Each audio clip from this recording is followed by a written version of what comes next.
வீரா serial review பார்க்கலாம். என்னோட review பிடிச்சிருந்தா மறக்காமல் லைக் அண்ட் சப்ஸ்கிரைப் பண்ணுங்கள்.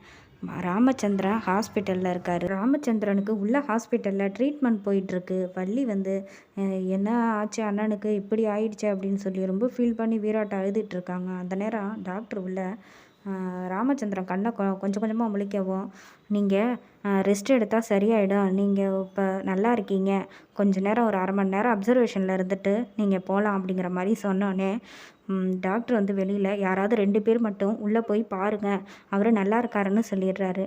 வள்ளி, வீரா, மாறன் 3 பேரும் உள்ளே போகிற. வள்ளி, என்ன தான் ஆச்சு உங்களுக்கு? இப்போ பரவாயில்லையா உடம்பு? இப்போ தான் எனக்கு உயிரே வந்திருக்கு. உனக்கு ஏதாவது ஒன்றுன்னா நான் என்ன பண்ணுவேன்?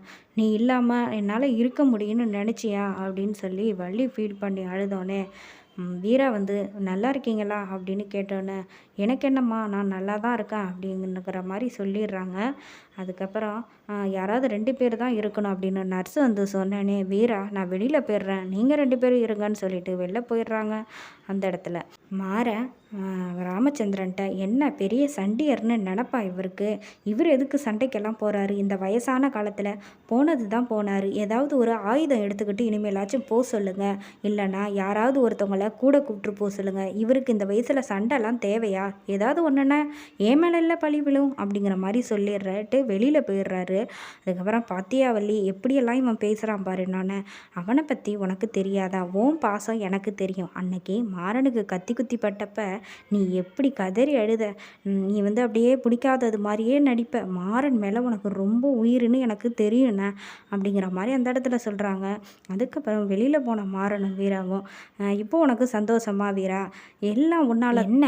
அவர் கேட்ட மாதிரியே நீ வந்து நீயும் கேட்க போறியா? என்னால் தான் அதெல்லாம் ஆயிடுச்சு அப்படின்னு பழியை தூக்கி போட போகிற அப்படி தானே? நான் உன்னை தேடி வரல, யாராக இருந்தாலும் இப்படி தான் தேடி வருவேன்னு நீயும் சொல்ல போகிற அப்படின்னோடனே, நான் என்னவோ அப்படி தான் தேடி வந்தேன், யாராக இருந்தாலும் ஆபத்தில் இருந்தால் தான் காப்பாற்றுறதுக்காக வந்தேன், ஆனால் அவர் உன் மேலே பாசத்தோடு வந்தார், அதை நானே என் கண்ணு முன்னால் பார்த்தேன் அப்படிங்கிற மாதிரி வீரா வந்து சொல்கிறாங்க. அதுக்கப்புறம் எல்லாரும் ஹாஸ்பிட்டல்ல இருந்து கிளம்பி வீட்டுக்கு போயிடுறாங்க. அங்கே கடையை காமிக்கிறாங்க. கார்த்தி ஃபோனில் பேசிட்டு வராரு. இந்த மாதிரி குவாலிட்டியான துணிங்களை மட்டும்தான் நம்ம கடையில் வந்து சேல்ஸ் பண்ணுவோம், குவாலிட்டி தான் எப்பயுமே ஃபஸ்ட்டு ப்ரிஃபரன்ஸே, மற்றதெல்லாம் அப்புறம் தான் அப்படிங்கிற மாதிரி பேசிட்டு வரும்போது கண்மணி வந்து நக்கலாக பார்க்குறாங்க கார்த்தியை. அதுக்கப்புறம் 2 நபர் வந்து கடைக்கு வராங்க. கார்த்தி ஏதோ பண தேவை இருக்கிறதுனால ராகவன்கிட்ட போய் உதவி கேட்குறாரு. எனக்கு பர்சனலாக கொஞ்சம் ஒரு 5 லட்சம் பணம் வேணும்னோடனே ராகவன், நீ இதை அப்பாட்ட கேட்டால் அவரே கொடுப்பாரு, என்னன்னு நான் பிஸ்னஸ்க்காக கேட்கல, என்னோட சொந்த சில விஷயத்துக்கு பணத்தை வந்து ரொட்டேட் பண்ண வேண்டியிருக்கு, அதற்காக தான் கேட்டேன் அப்படின்னோடனே, சரி நான் வீராட்ட சாயந்தரமாக சொல்லிவிட்டு வாங்கிக்க பணத்தை அப்படிங்கிற மாதிரி சொன்னோன்னே இதே வந்து கண்மணி பார்த்துடுறாங்க.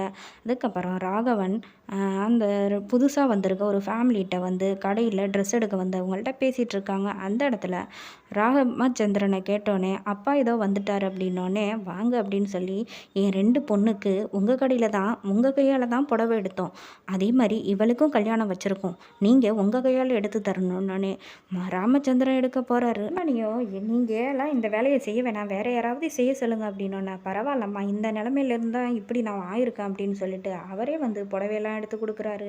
அவங்க எடுத்து முடிச்சுட்டு போகிற நேரத்தில் அங்கேருந்து தனஞ்சயன் வராரு.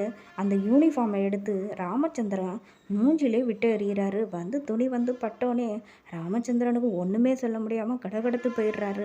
அந்த நேரம் கடையில் உள்ள மற்ற ஆளுங்கள்லாம், என்னையா இது, எப்படி நீ துணி எடுத்துகிட்டு வந்து அவர் மூஞ்சில் வீசலாம் அப்படின்னு சண்டைக்கு போகிறாங்க. அப்போ எதுவும் சண்டை போடக்கூடாது அப்படிங்கிற மாதிரி ராமச்சந்திரன் சொல்லிட்டு, இங்கே பாரியா, உன் கடையில் வருஷம் வருஷம் துணி வருஷத்துக்கு ஒரு தரம் மட்டும் துணி கொடுத்தா பத்தாது, வருஷம் நல்ல குவாலிட்டியான துணியை கொடுக்கணும், உன்னால் வியாபாரம் பார்க்கணும் அப்படிங்கிறதுக்காக இந்த மாதிரி வேலையெல்லாம் பண்ணினியானோன்னே, என்ன சொல்கிறீங்க, எனக்கு ஒன்றும் புரியல அப்படின்னோடனே அந்த தனஞ்சயன் அந்த ட்ரெஸ்ஸை எடுத்து கிழிச்சு காட்டுறாரு. பத்தியா, இதான் குவாலிட்டியான ட்ரெஸ்ஸா, இது வந்து நம்மளால் கொடுத்தது கிடையாது அப்படின்னோடனே, உன் கடையில் உன் பையன்கிட்ட சொன்னது பிறகு தானே இந்த ட்ரெஸ் அங்கே வந்தது, இங்கே பாரு, வெளியில் ஒரு மூட்டை நீ கொடுத்த ட்ரெஸ்ஸு எல்லாம் இருக்குது, நீயே எடுத்துக்க, இந்த மாதிரி வேலையெல்லாம் இனிமேல் பண்ணிடாத அப்படின்னோடனே, ஐயோ, என் கடையில் குவாலிட்டிக்கு தான் எப்பயுமே நாங்கள் வந்து லாபத்துக்கு முக்கியத்துவமே தரமாட்டோம், லாபம் ஏற்றமாக இறக்கமாக இருந்தாலே எங்களுக்கு கவலை இல்லை, ஆனால் குவாலிட்டி இருக்கணும்னு தான் நினைப்போம் அப்படின்னு ராகவன் வந்து ஒரு பக்கம் சொன்னானே. எல்லா வருஷமும் ட்ரெஸ்ஸை குவாலிட்டியாக தான் கொடுக்கணும், அதுக்காக இப்படி பண்ணுவீங்களான்னொன்னே, ஏதோ தெரியாமல் தப்பு நடந்துருச்சு, நான் இதை சரி பண்ணுறேன், கொஞ்சம் வெயிட் பண்ணுறீங்களா அப்படி, என் மேலே நம்பிக்கை இருந்தா கொஞ்சம் வெயிட் பண்ணுங்க அப்படின்னு ராமச்சந்திரன் சொன்னோன்னே தனஞ்சயன் அந்த இடத்த விட்டு போயிடுறாரு. அதுக்கப்புறம் ரொம்ப கோவமாக வந்து ராமச்சந்திரன் உட்காந்துருக்காங்க.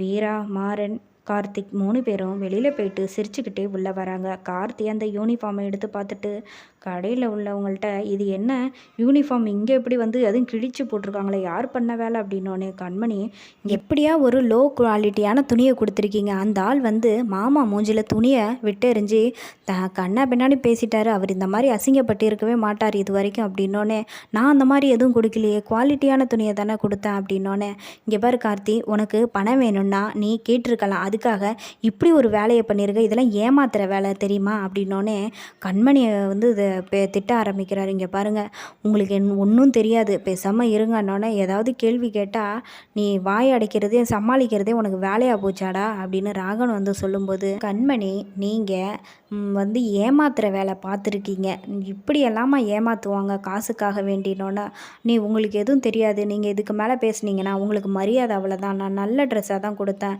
எப்படி இப்படி ஆணுச்சுன்னு எனக்கு எதுவும் தெரியாதுன்னொன்னே மாறன் வந்து என்னடா ஆச்சுன்னொன்னே, எனக்கு இதை பற்றி எதுவுமே தெரியாதுடா அப்படின்னு சொல்கிறான்.